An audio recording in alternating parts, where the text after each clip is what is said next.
বেগুন, টমেটো, মরিচ এবং নাগা ছাড়া আর কোন কোন ধরনের বীজের জার্মিনেশন চলছে তা জানতে চেয়ে আপনারা প্রশ্ন করেছেন। আজকের ভিডিওর বিষয়বস্তু তাই থাকছে যে আমার এই চারা অধিকও আর কোন কোন ধরনের বীজের জার্মিনেশন চলছে। হ্যালো এভরিওয়ান, আসসালামু আলাইকুম। কেমন আছেন আপনারা সবাই? আলহামদুলিল্লাহ, আমি তো অনেক ভালো আছি। আশা রাখছি আপনারা সবাই ভালো আছেন।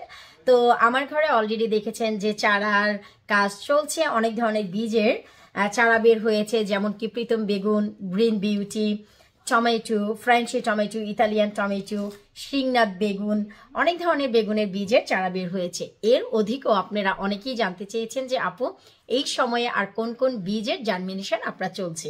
তো আমি আপনাদের আজকে দেখাবো যে আমার কোন কোন বীজের জার্মিনেশন চলছে এবং নিজেদের হাতে লাগানো এবং নিজেদের বীজ কত তাড়াতাড়ি রুটিং হয় না আমরা বাজার থেকে কিনে আনলে বীজগুলোতে খুব বেশি সফলতা পাই। সো একই ভিডিওতে আপনারা সবকিছুই পেয়ে যাচ্ছেন। চলেন কথা না বাড়িয়ে চলে যাচ্ছে সরাসরি মূল ভিডিওতে। আমি একে একে দেখাচ্ছি যে আমার কোন কোন ধরনের বীজের জার্মিনেশন এখন চলছে। এই যে দেখতে পাচ্ছেন 12 মাসে শিংনাথ বেগুন, এটা হচ্ছে আমার বাজার থেকে কেনা একটি প্যাকেট, কারণ এই বেগুনের ফলন আমি কোনোদিনও করিনি লাস্ট 14 ইয়ার্সে। This is the first time এবং কারো কাছ থেকে আমি বীজও পাইনি। সো আমি যখন বাংলাদেশে যাই তখন দেখলাম শপে এই বেগুনের একটি প্যাকেট, তো দেখে আমি নিয়ে এসেছি। I don't know what's going on inside, আমরা যখন এটা ওপেন করব তখনই বুঝতে পারবো। এরপর হচ্ছে আমার কাছে ঘি নাগা, এইটার জার্মিনেশন হচ্ছে। এরপর এই যে আমরা এই পটে কি আছে সেটাও আমরা দেখতে পাবো এটা হচ্ছে সাদা ডিম বেগুন, যা হচ্ছে আমার নিজের গার্ডেনের। এই যে বীজগুলো দেখতে পাচ্ছেন এগুলো হচ্ছে আমার নিজের বাগানের, আপনারা সবাই জানেন।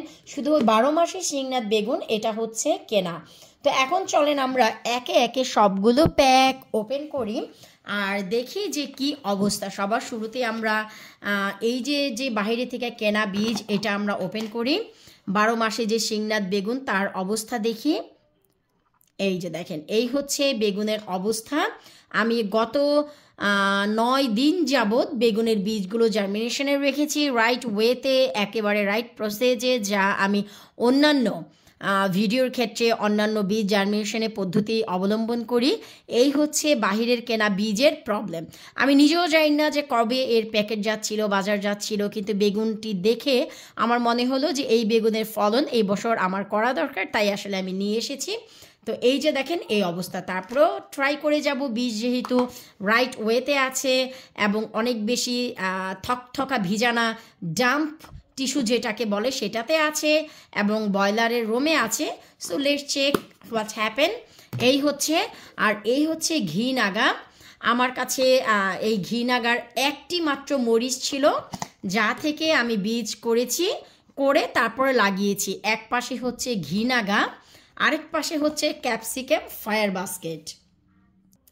আর এই দুটি হচ্ছে আমার নিজের বীজ বলা চলে, নিজের বাগানের। আপনারা অসংখ্য এই ফায়ার বাস্কেটের মরিচ দেখেছেন। তো সবার শুরুতে ঘি নাগা, যা একটি মরিচ ছিল, এই মরিচের বীজ কালেক্ট করে আমি এই যে জার্মিনেশনে রেখেছি। আলহামদুলিল্লাহ রেজাল্ট দেখেন শতভাগ আপনাদের সামনেই। কারণ এই যে দেখেন এগুলো হচ্ছে আমাদের নিজেদের বানানো, তাই এখানে রেজাল্ট আসলে শতভাগই আপনারা পাবেন। এরপর চলেন আমরা ক্যাপসিকাম ফায়ার বাস্কেট যেটি, সেটা দেখে আসি যে কি অবস্থা। আলহামদুলিল্লাহ। এই যে দেখেন, এই হচ্ছে নিজেদের বীজ আর বাহিরের বীজের পার্থক্য। তাই আমি বলবো আপনাদের যাদের ভালো মানের বীজ প্রয়োজন আছে, labonikichen.co.uk আমার ওয়েবসাইটে গিয়ে ঘুরে দেখে আসতে পারেন। সেখানে আমার নিজের গার্ডেনের সমস্ত সবজির দেশীয় বীজ আপনারা পেয়ে যাবেন ইনশাল্লাহ। এই যে দেখেন। এরপর চলেন আমরা দেখছি হচ্ছে আমাদের ডিম বেগুনটার কি অবস্থা। ডিম বেগুনটা আমরা মাত্র 4 দিন হয় জার্মিনেশনে রেখেছি। সো 4 দিন পরই চেক করছি। আমার ধৈর্য কম এসবে, আপনারা অনেকেই জানেন। তো চলেন লেটস চেক। আলহামদুলিল্লাহ, এই হচ্ছে আমাদের ডিম বেগুনের রেজাল্ট। এই হচ্ছে পার্থক্য। দেখুন নিজেদের বীজ, এগুলো আমার সমস্ত নিজের গার্ডেনের। আপনারা যা অজস্র ভিডিও পেয়েছেন 2024-এ। তো আপনাদের যাদের জানার ইচ্ছে ছিল যে এ বছর আর এখন বর্তমানে আমি কোন কোন বীজের জার্মিনেশন করছি, তা আলহামদুলিল্লাহ এই সব বীজের জার্মিনেশন হচ্ছে আমার ঘরে। এখন নিশ্চয়ই আপনারা পার্থক্যটি বুঝেই গেছেন যে আমরা আমাদের কেন বরাবরই আমি বলি যে প্যাকেটের বীজগুলো দিয়ে আপনারা গার্ডেনিং করবেন না, এতে করে সময় অনেক নষ্ট হয়ে যাবে, বীজ থেকে চারা বের হতে চাবে না, একটি দুটি যাও চারা বের হবে সেখান থেকে ফলনও পাবেন না। কারণ আমাদের বাংলাদেশের বীজগুলো একটি ট্রাকে থাকে আর আমরা এদেশে যারা এই মাটিতে ফলন করি সেইগুলো আরও একটি ট্রাকে থাকে। কারণ কিছু কিছু জিনিস আছে বাংলাদেশে যেই সময় ফলন হয় সেই সময় আমাদের এই দেশে বরফ দিয়ে দেশ ঢাকা থাকে।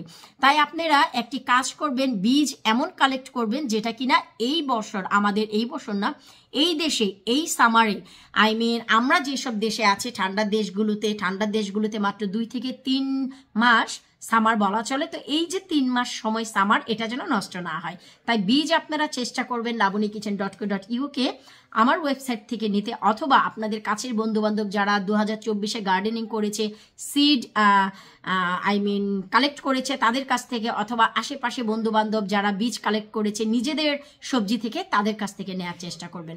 ভালো মানের বীজ একজন মানুষকে ভালো সফল বাগানি গড়ে তুলতে সক্ষম করে। তো বিদায় নিচ্ছি ভাই আজকের মতন। পরবর্তী ভিডিও দেখার আমন্ত্রণ জানিয়ে নিশ্চয়ই বুঝে গেছেন নিজেদের বীজ আর বাজারে কেনা বীজের ভিতর পার্থক্যটি কি। আল্লাহ হাফিজ।